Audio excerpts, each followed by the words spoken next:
मैं आज इस गांव में आया हुआ हूं। आज हमारा पहला दिन है आप लोगों के बीच। सबसे पहले मैं भगवान श्री राम और गुरु निषाद को सादर प्रणाम करता हूं कि आज ईश्वर की कृपा से आप लोगों के बीच में हमारा आना हुआ। सबसे पहले इस धरती पे जन्मे हुए सभी संत महापुरुषों को कोटि कोटि प्रणाम करता हूं, वंदन करता हूं, अभिनंदन करता हूं कि आज उनके आशीर्वाद से आज हम अपने बहनों के बीच में, माताओं के बीच में माननीय डॉक्टर संजय निषाद जी ने के निर्देशानुसार पे आज हमको सौभाग्य प्राप्त हुआ कि जो आज मैं अपने सभी बहनों और माताओं के बीच में आया हुआ हूँ। मैं आपसे कहना चाहता हूँ कि मैं आपके केराकत विधानसभा का ही रहने वाला हूँ। छोटा सा हमारा गांव है, माँ गोमती के किनारे ही हमारा गांव है, रतनपुर बाजार के पास भीतरी गोपालपुर। मैं अपना परिचय आप लोगों को दे दूं कि हमारा कारोबार सूरत गुजरात में है और माँ गोमती के आशीर्वाद से जब हमको प्रदेश में जाने के बाद मौका मिला, बाबूजी का साथ मिला, आप लोगों का स्नेह देखने को मिल रहा है, तो मैं सोचा कि अपने क्षेत्र में ही रह करके लोगों की भावनाओं को, लोगों की समस्याओं को मैं बाबूजी तक पहुंचाने का कार्य करूंगा। हमारे निषाद राज पार्टी के महासचिव, प्रदेश सचिव जितेंद्र निषाद जी बड़े भाई समान हैं, ओम प्रकाश जी हैं, हमारे साथ गांव के राम लौटन जी जो हमारे पिता तुल्य हैं, चाचा जी हैं। मैं अभी नया हूं इसलिए सभी का नाम नहीं ले पा रहा हूं, इसके लिए माफी चाहता हूं। मैं कहना चाहता हूं आप लोगों के बीच कि माननीय डॉक्टर संजय निषाद जी जो आपके समाज से आते हैं, उत्तर प्रदेश में कैबिनेट मंत्री हैं, उनके बात को उनके समाज तक, सबसे पहले उनके समाज तक, उसके बाद सर्व समाज तक जो बाबूजी ने हमको हमारे ऊपर विश्वास और भरोसा जताया है, उनके कार्यों को मैं जन जन तक पहुंचाने का हमारे जैसे युवा साथियों का काम है कि मैं अपने प्रदेश सचिव माननीय भाई साहब के साथ, जितेंद्र जी के साथ मिल करके गांव गांव का दौरा करूंगा, किसको क्या दुख है, क्या तकलीफ है। जो मेरे से हो पाएगा वो हम अपने बड़े भाई के साथ मिल करके, जयप्रकाश जी के साथ, और नहीं होगा तो माननीय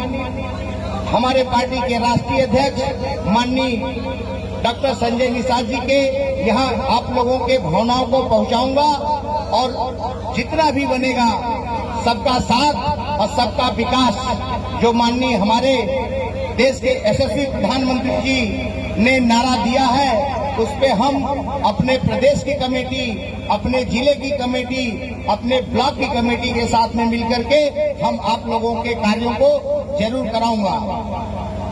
बहनों, आज बड़ी खुशी हो रही है कि आज आप लोगों के बीच में हमको आने का अवसर मिला हुआ है और मैं बताना चाहता हूं कि आपके समाज के इतने होनहार जो सपा, जो बहुजन समाज पार्टी, समाजवादी पार्टी या अन्य दल जो आप लोगों का वोट बैंक लेकर के शोषण करती थी आपके समाज का, उसको बाहर निकालने का अगर किसी ने काम किया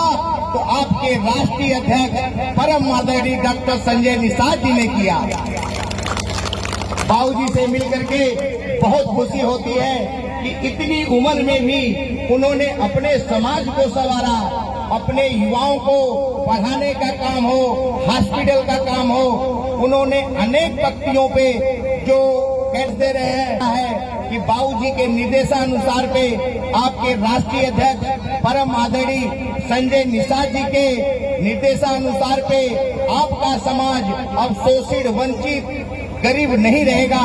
मेरा ये वादा है। मैं बाबूजी से लगातार संपर्क में रहता हूँ। हमारी प्रदेश की टीम, जिले की टीम जिस तरीके से ग्राउंड पे काम कर रही है, थोड़ा बहनों समय लगता है, हर काम में समय लगता है, ये मैं जानता हूं, क्योंकि बाबूजी की अभी उम्र भी 65 के लगभग हो चुकी है। लेकिन आपके समाज को जगाने के लिए, आपके मछुआरे समाज को जगाने के लिए उन्होंने दिन रात, मैं खुद देखा हुआ हूं कि मैं युवा होते हुए भी उनके मेहनत को देखते हुए समाज में जो वो संदेश भेज रहे हैं अपने थ्रू, उसको देखते हुए मैं बाबूजी को यहाँ के धरती से प्रणाम करता हूँ कि धन्य हो वो माता जिसने इतने उम्र में उन्होंने अपने समाज को जगाने का कार्य कर रहे हैं। बड़ी खुशी होती है कि आज आपका समाज जो वोट लेकर के वोट लेने के समय मछुआरा समाज याद था बसपा को, समाजवादी पार्टी को और दलों को, लेकिन बाबूजी ने आज आप लोगों को एकत्रित करते हुए आज अगर कैबिनेट में मंत्री बने हुए हैं तो आप लोगों के बादौलत बने हुए हैं, जो आप लोगों की समस्याओं को माननीय मुख्यमंत्री योगी आदित्यनाथ तक पहुंचा रहे हैं। अगर महाराज जी ने उनकी बात को अमल कर रहे हैं तो माननीय डॉक्टर संजय निषाद जी प्रधानमंत्री के यहाँ आवाज उठा रहे हैं, ये कितनी गर्व की बात है। बहनों, आज आप लोगों को हमारे सामने, हमारे साथ मिलकर के, मैं कोई नेता नहीं हूँ, मैं आपका भाई हूँ, बेटा हूँ। आज संकल्प लेना होगा कि डॉक्टर संजय निषाद जी के निर्देशानुसार पे उनके हाथ को